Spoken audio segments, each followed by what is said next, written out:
Shalom, selamat pagi God Lovers. Mari kita bersekutu dengan Tuhan, menikmati hadirat-Nya.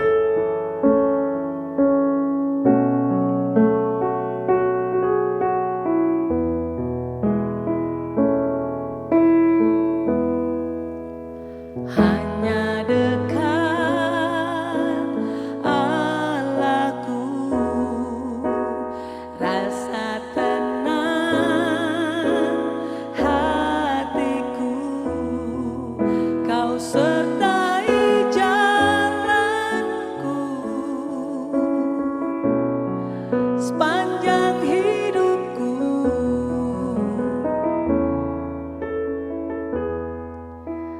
Hanya dekat padamu ada kekuatan baru. Kaulah perlindunganku,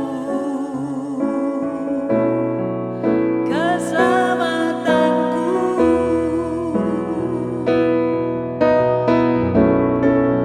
Ku ingin selalu bersekutu denganmu, menikmati hadiratmu. Biarkan Roh-Mu tinggal dalam hidupku. Sungguh indah bersamamu selamanya.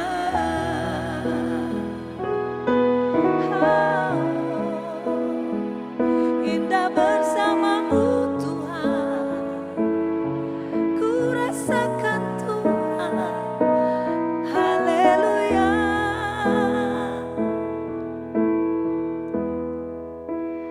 Hanya dekat Allahku, rasa tenang hatiku, Kau sertai jalanku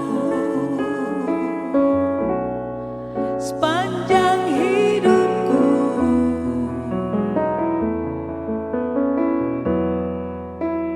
Hanya dekat padamu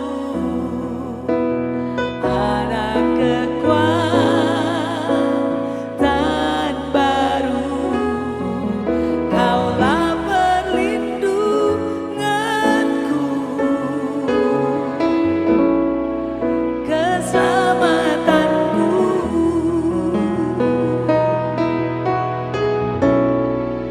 Ku ingin selalu bersekutu denganmu, menikmati hadiratmu.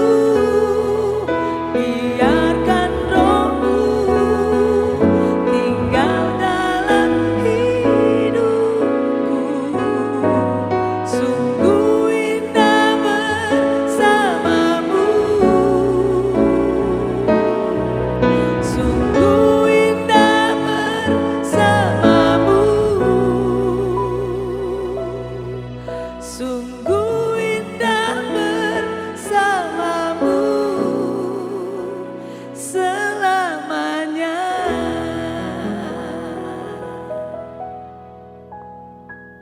Salam, selamat pagi Bapak Ibu, Saudara-saudari yang kekasih dalam nama Tuhan Yesus. Selamat pagi, bertemu lagi di dalam program Word from Heaven. Pagi hari ini kita mendengar firman Tuhan berbicara tentang sedalam apa, bagaimana pengenalan kita akan Tuhan Yesus. Dalam Markus ayat 27-29 firman Tuhan berkata begini, kata orang, siapakah aku ini? Jawab mereka, ada yang mengatakan Yohanes Pembaptis, ada juga yang mengatakan Elia, ada pula yang mengatakan seorang dari para nabi. Lalu ia bertanya kepada mereka, tetapi apa katamu, siapakah aku ini? Bapak Ibu Saudara yang dikasihi Tuhan Yesus, ini menunjukkan Tuhan Yesus ingin mengetahui seberapa dalam kita umat Tuhan mengenal Tuhan Yesus. Pengenalan akan Tuhan Yesus kalau seperti pengenalan akan Yohanes Pembaptis, itu berarti cuma mengantar kita kepada Kristen. Jadi fungsi daripada Yohanes Pembaptis adalah membaptis menjadikan orang Kristen. Apakah cukup sampai di situ? Tidak cukup. Kalau pemahaman kita hanya sebatas itu, kita akan puas, yang penting saya Kristen. Semua everything is okay. Lalu kemudian pemahaman yang kedua, kata orang, siapakah aku ini? Ada orang-orang bilang, seperti Elia, engkau adalah Elia. Elia, ya memang lebih dalam lagi, lebih jauh lagi. Elia adalah seorang nabi pada zaman itu, pada zaman perjanjian lama, seorang nabi yang berkuasa, bahkan memerintahkan hujan untuk tidak turun pun Nabi Elia bisa melakukan itu. Ketika di hadapan Raja Ahab, dia katakan hujan tidak akan turun kalau tidak kukatakan, dan hujan tidak turun selama 3,5 tahun. Apalagi Elia juga bisa melakukan mujizat. Elia membangkitkan orang yang sudah mati. Nah, kalau pemahaman kita hanya seperti Elia, maka yang kita cari untuk mengikut Yesus adalah mujizat. Ketika kita kekurangan, ketika kita kesusahan, kita mencari Yesus sebab kita membutuhkan mujizat. Ketika kita sakit, kita cari Yesus sebab kita membutuhkan mujizat. Setelah itu selesai. Jadi, apakah cukup sampai di situ? Tidak cukup. Ya, memang kita butuh mujizat dari Tuhan Yesus. Kita butuh kuasa Tuhan Yesus ada dalam hidup kita terjadi ketika kita menghadapi masalah, ketika kita menghadapi kesulitan ekonomi, kita butuh mujizat, tetapi tidak cukup sampai di situ. Lalu yang benar bagaimana? Lalu Tuhan Yesus bertanya, kalau menurut engkau siapakah aku ini? Jawab Petrus, engkau adalah Mesias. Jadi Petrus memberikan jawaban yang tepat. Kenapa Petrus bisa memberikan jawaban yang tepat? Karena pemahamannya, pengenalannya akan Tuhan Yesus. Yesus sebagai Mesias berarti Yesus sebagai anak Allah yang diurapi, menyelamatkan, menebus dosa Bapak Ibu Saudara. Ya, jadi Petrus tidak hanya butuh mujizat, tetapi Petrus membutuhkan seorang yang menyelamatkan dia, menebus dosa dia. Itulah pemahaman daripada Petrus. Dan ini yang penting, ini yang harus menjadi pemahaman bagi kita. Ketika kita memahami bahwa Yesus kita tidak butuhkan hanya sebagai membuat mujizat di dalam kehidupan kita, tetapi kita membutuhkan Yesus menjadi juru selamat kita yang menebus kita, maka pemahaman dalam pikiran kita bukan saja mujizat, tetapi pemahaman dalam pikiran kita adalah carilah dahulu kerajaan Allah dan kebenarannya, maka semuanya akan ditambahkan kepada kita. Kita tidak lagi mencari mujizat, tetapi kita membutuhkan sumber itu, kita mencari Allah yang hidup di dalam kita, maka semuanya akan ditambahkan kepada kita. Apakah itu persoalan dalam rumah tangga kita?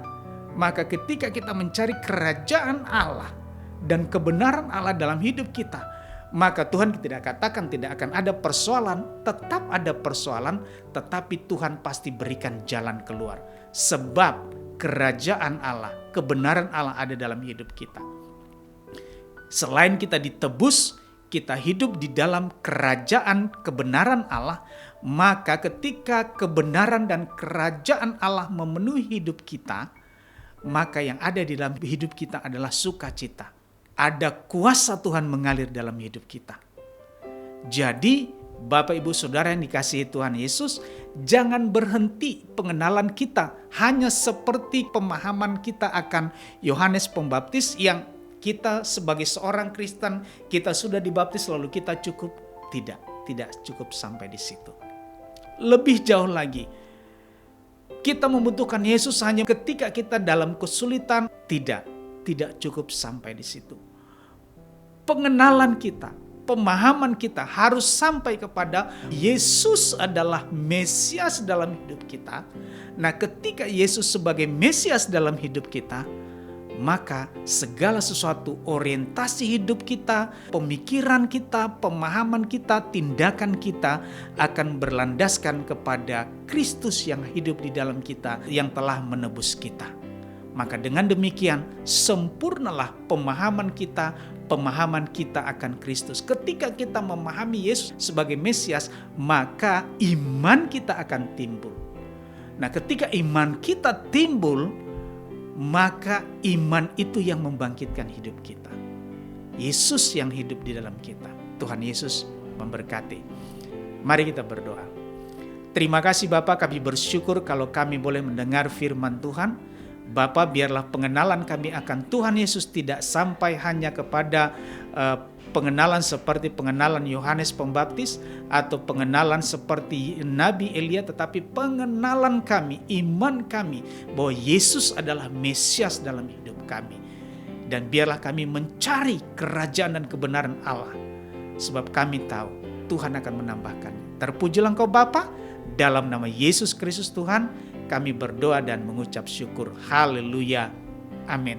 Bapak Ibu yang dikasihi Tuhan, saya percaya renungan ini memberkati Bapak Ibu saudara-saudari. Silakan bagikan kepada keluarga, sahabat, dan kerabat. Tuhan Yesus memberkati. Sampai jumpa.